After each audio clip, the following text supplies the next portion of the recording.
Hello everyone, welcome back to our channel. तो ये आधुनिक भारत का जो इतिहास है उसका हमारा लास्ट वीडियो है। इससे पहले 2 वीडियो अपलोड हो चुके हैं, पार्ट 1 पार्ट 2।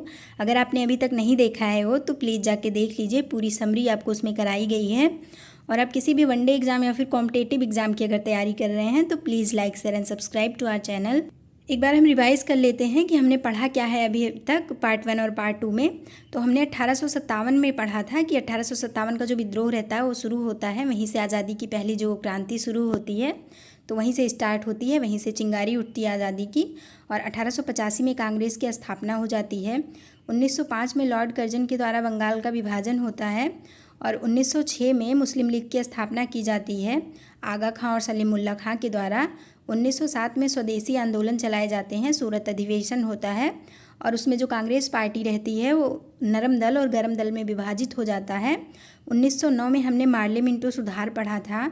उसके बाद लॉर्ड हार्डिंग के द्वारा 1911 में जो बंगाल का विभाजन होता है वो रद्द कर दिया जाता है और दिल्ली में एक भव्य दरबार का आयोजन होता है और उसी में कलकत्ता से दिल्ली राजधानी बनाने की घोषणा की जाती है, ठीक है।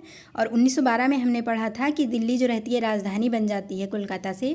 1913 में लाला हरदयाल के द्वारा सेंट फ्रांसिस्को गदर पार्टी की स्थापना की जाती है सेंट फ्रांसिस्को में। और 1915 में हमने पढ़ा था तो गांधी जी अफ्रीका से भारत लौटते हैं। तो यहाँ से हमारा उसके पहले तो उग्रवाद और उदारवाद युग था और यहाँ 1915 से लेके 1947 तक हम पढ़ेंगे गांधी युग जो रहेगा हमारा। तो हमने पढ़ा था उसमें कि 1915 से 15 में गांधी जी अफ्रीका से आ जाते हैं और फिर 1916 में जो कांग्रेस का लखनऊ अधिवेशन होता है तो उसकी अध्यक्षता अंबिका चरण मजूमदार के द्वारा की जा रही थी और इसमें गरम दल नरम दल एक साथ हो गए थे।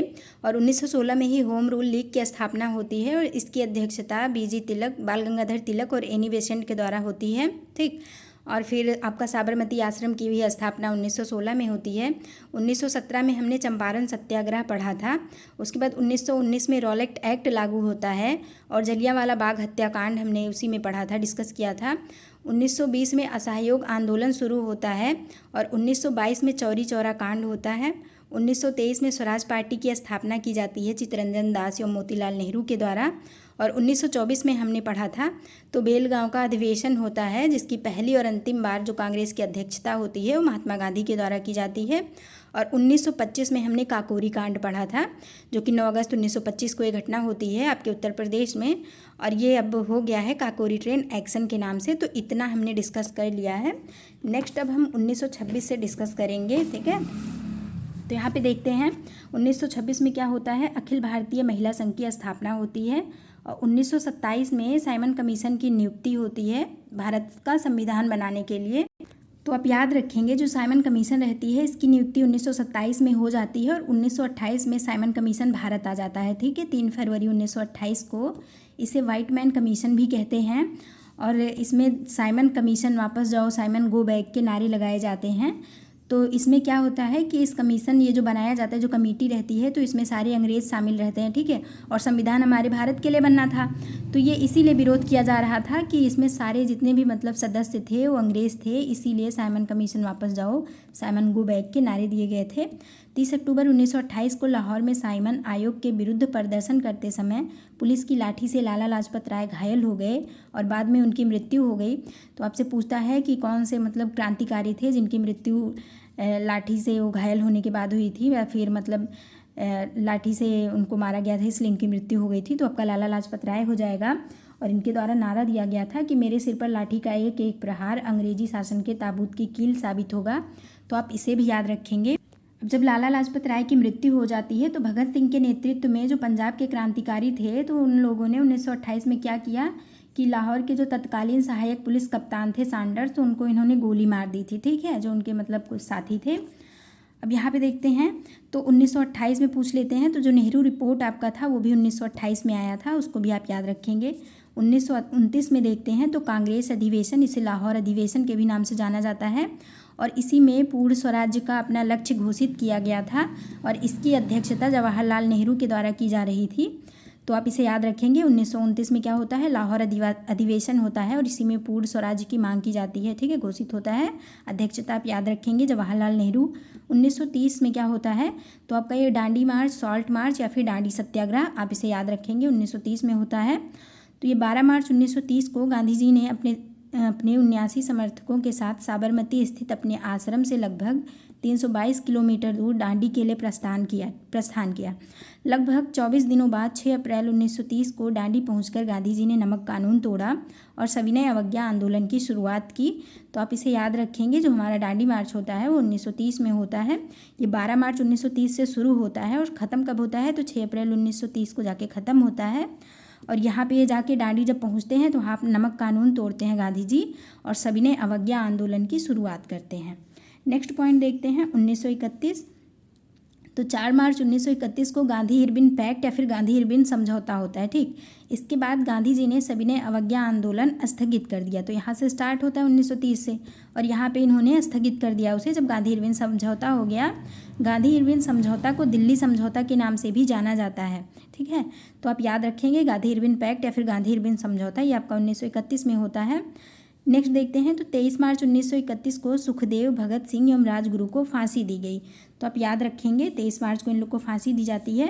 1932 में क्या होता है, तो पूना समझौता या फिर पूना पैक्ट होता है। दूसरे गोलमेज सम्मेलन की असफलता के बाद गांधी जी ने 3 जनवरी 1932 ईस्वी को पुनः सविनय अवज्ञा आंदोलन प्रारंभ कर दिया था। ठीक, तो ये जो 1932 में हुआ था ये गोलमेज सम्मेलन हमने नहीं पढ़ा है, अभी यहाँ पे हम देख लेंगे। तो 1930 में पहला होता है गोलमेज सम्मेलन, 1931 में दूसरा होता है और 1932 में तीसरा। तो ये जो सविनय अवज्ञा आंदोलन था ये अंतिम रूप से 7 अप्रैल 1934 को वापस लिया गया था। ठीक है, अब यहाँ पे हम गोलमेज सम्मेलन देख लेते हैं। तो 1930 में प्रथम गोलमेज सम्मेलन होता है, 1931 में दूसरा गोलमेज सम्मेलन होता है और 1932 में तीसरा गोलमेज सम्मेलन होता है। ठीक, तो यहाँ पे 1931 वाला जो दूसरा गोलमेज सम्मेलन हुआ था गांधी जी ने इसी में भाग लिया था। और यही जो रहता है, तो मतलब जो गांधी जी रहते हैं ना, तो इसमें वो कांग्रेस के प्रतिनिधि के रूप में इसमें भाग लेते हैं। लेकिन जो ये सम्मेलन होता है सांप्रदायिक प्रतिनिधित्व के कारण असफल रहता है, तो इसीलिए ये क्या करते हैं, फिर से ये जो सविनय अवज्ञा आंदोलन रहता है शुरू कर देते हैं। अब यहाँ पे और पॉइंट देखते हैं, तो इन तीनों गोलमेज सम्मेलन में जो संविधान हमारा रहता है वो 40% तक पूरा हो गया था बनके। ठीक, तो 1932 तक ये जो हमारा संविधान था वो 40% बनकर तैयार हो गया था। आपसे पूछता है कि तीनों गोलमेज सम्मेलन में किसने हिस्सा लिया था। ठीक, तो आपके भीमराव अंबेडकर हो जाएंगे, ये तीनों सम्मेलन में भाग लिए थे। और आप याद रखेंगे गांधी जी केवल दूसरे गोलमेज में शामिल हुए थे। नेक्स्ट देखते हैं, तो उस टाइम पे इंग्लैंड के जो प्रधानमंत्री थे वो आपसे पूछ लेता कौन थे, तो जेम्स रैमजे मैकडोनाल्ड जो थे वो आपके उस टाइम के इंग्लैंड के प्रधानमंत्री हो जाएंगे। नेक्स्ट पॉइंट देखते हैं, तो 1933 में देखते हैं क्या होता है। तो 7 नवंबर 1933 को वर्धा से गांधी जी ने अपनी हरिजन यात्रा प्रारंभ की। ठीक, तो हरिजन यात्रा कब प्रारंभ की इन्होंने, 1933 में प्रारंभ की थी और वर्धा से शुरू किया था। 1934 में कांग्रेस सोशलिस्ट पार्टी की स्थापना हो जाती है। 1935 में भारत सरकार अधिनियम लागू होता है। ठीक है, अब यहाँ पे जो भारत सरकार अधिनियम होता है वो पारित किया गया। ठीक, जिसके फलस्वरूप सांसदों की सीटें निर्धारित की गई और निर्धारित सीटों से जो मुस्लिम वर्ग था वो सहमत नहीं था। ठीक, तो आप इसे याद रखेंगे। 1935 में क्या हुआ, भारत सरकार अधिनियम लागू हुआ। 1936 में लखनऊ अधिवेशन होता है, 1937 में फैजपुर अधिवेशन होता है और 1938 में हरिपुरा एवं त्रिपुरी अधिवेशन होता है। ये जो हरिपुरा अधिवेशन रहता है तो इसकी अध्यक्षता सुभाष चंद्र बोस के द्वारा की जा रही थी। और ये जो तीनों अधिवेशन हुए थे लगातार, तो ये कांग्रेस के चुनाव लड़ने का निर्णय किया गया था इन तीनों अधिवेशन में, आप याद रखेंगे। नेक्स्ट देखते हैं, तो 1939 से लेकर 1947 स्वतंत्रता एवं विभाजन की ओर। अब यहाँ पे हम देखेंगे जितने भी ये सारी जितनी गतिविधियाँ होंगी ना, तो ये हमें स्वतंत्रता एवं विभाजन की ओर लेके जाएंगी और जितने वर्षों में जितना भी हुआ है। ठीक, तो यहाँ पे देखते हैं 1939 में क्या होता है कि महात्मा गांधी द्वारा प्रस्तावित प्रत्याशी पट्टाभी सीतारमैया को हराकर सुभाष चंद्र बोस कांग्रेस के अध्यक्ष चुने गए। ठीक, तो आप याद रखेंगे इसे। और फॉरवर्ड ब्लॉक की स्थापना आपसे पूछ लेता है किसके द्वारा किया गया था, तो सुभाष चंद्र बोस ने फॉरवर्ड ब्लॉक की स्थापना की थी। नेक्स्ट पॉइंट देखते हैं, तो स्वतंत्रता संघर्ष के दौरान फ्री इंडियन लीजन नामक सेना बनाई गई थी। और ये जो फ्री इंडियन लीजन सेना बनाई गई थी ना, ये भी सुभाष चंद्र बोस के द्वारा बनाई गई थी, तो आप इसे याद रखेंगे। 1940 में क्या होता है, तो 24 मार्च 1940 ईस्वी को मुस्लिम लीग के लाहौर अधिवेशन में अध्यक्षता करते हुए मोहम्मद अली जिन्ना ने भारत से अलग मुस्लिम राष्ट्र पाकिस्तान की मांग की। तो आप याद रखेंगे जो अलग राष्ट्र पाकिस्तान की मांग की गई थी वो 1940 में की गई थी और इसे पाकिस्तान प्रस्ताव लाहौर के नाम से जाना जाता है। तो आप याद रखेंगे कि ये पाकिस्तान प्रस्ताव मांगा गया था और ये अधिवेशन कहाँ पे हो गया था, तो वहाँ पे लाहौर में हो रहा था ना। तो इसीलिए इसे पाकिस्तान प्रस्ताव लाहौर के नाम से जाना जाता है।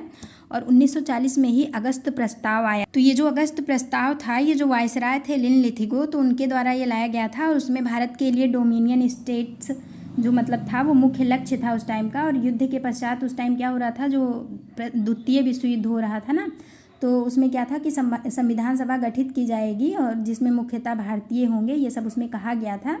और जो भविष्य की किसी भी योजना के लिए अल्पसंख्यकों की सहमति आवश्यक है। और कांग्रेस ने क्या किया था कि ये जो अगस्त प्रस्ताव आया था इसको अस्वीकार कर दिया था। ठीक, तो आप इतना याद रखेंगे अगस्त प्रस्ताव में। तो आप इसे याद रखेंगे, जो अगस्त प्रस्ताव है 1940 में आया था और ये मतलब जो वायसराय थे लिन लिथिगो उनके द्वारा ये पेश किया गया था। नेक्स्ट देखते हैं, तो 1942 में क्या होता है, क्रिप्स मिशन आता है। ठीक है, क्रिप्स मिशन में क्या होता है कि भारत का जो संविधान था वो 60% बनकर तैयार हो गया था। ठीक, तो हमने देखा था 1932 तक 40% बना था और 1942 तक 60% बनकर तैयार हो गया था। और 1942 में ही भारत छोड़ो आंदोलन होता है 8 अगस्त 1942 को। और इसी आंदोलन में गांधी जी ने नारा दिया था करो या मरो का। ठीक है, और यहाँ पे आप याद रखेंगे भारत का वायसराय कौन था इस टाइम पे, तो यही लॉर्ड लिन लिथिगो था। नेक्स्ट देखते हैं, तो 1943 में सुभाष चंद्र बोस को आज़ाद हिंद फौज का सर्वोच्च सेनापति बनाया गया था। अब यहाँ पे ये जो आज़ाद हिंद फौज था, तो इसका सफलतापूर्वक जो स्थापना का श्रेय है वो रास बिहारी बोस को दिया जाता है। ठीक है, तो आप याद रखेंगे जो मतलब उसका श्रेय है वो रास बिहारी बोस को दिया जाता है। और यहाँ पे 1943 में सुभाष चंद्र बोस को इसका सर्वोच्च सेनापति बनाया गया था। जो आज़ाद हिंद फौज था ना, तो इसमें 3 ब्रिगेड थे। ठीक है, तो उसमें Subhash brigade, Gandhi brigade, Nehru brigade और महिलाओं के लिए एक अलग ब्रिगेड था, उसका लक्ष्मीबाई रेजिमेंट नाम था। ये जो आज़ाद हिंद फौज था, तो इसका जो झंडा था ना वो कांग्रेस के तिरंगे झंडे की भांति था और जिस पर दहाड़ते हुए शेर का चिन्ह था। तो आप याद रखेंगे। और जापान जो रहता है, अंडमान और निकोबार द्वीप जो रहता है वो सुभाष चंद्र बोस को सौंप दिया जाता है जापान के द्वारा। और जो सुभाष चंद्र बोस रहते हैं तो इनका नाम क्रमशः शहीद द्वीप और स्वराज द्वीप रखा जाता है सुभाष चंद्र बोस के द्वारा। तो आप याद रखेंगे ये सब फैक्ट। नेक्स्ट देखते हैं, तो 1946 में क्या होता है, कैबिनेट मिशन। इसके अंतर्गत भारत का कैबिनेट मिशन आता है। ठीक है, 1946 में। और इसके अंतर्गत भारत का संविधान बनकर तैयार हो गया था पूरी तरीके से। मुस्लिम लीग ने 16 अगस्त 1946 को सीधी अथवा प्रत्यक्ष कार्यवाही दिवस मनाया, डायरेक्ट एक्शन डे। तो यहाँ से आप पूछ लेता है आपसे 16 अगस्त को क्या मनाया जाता है, तो प्रत्यक्ष कार्यवाही दिवस मनाया जाता है। और 1946 में आप याद रखेंगे कैबिनेट मिशन भारत आता है, जिसके अंतर्गत पूरा हमारा जो संविधान था वो बनकर तैयार हो गया था। लास्ट हमारा पॉइंट देखते हैं 1947।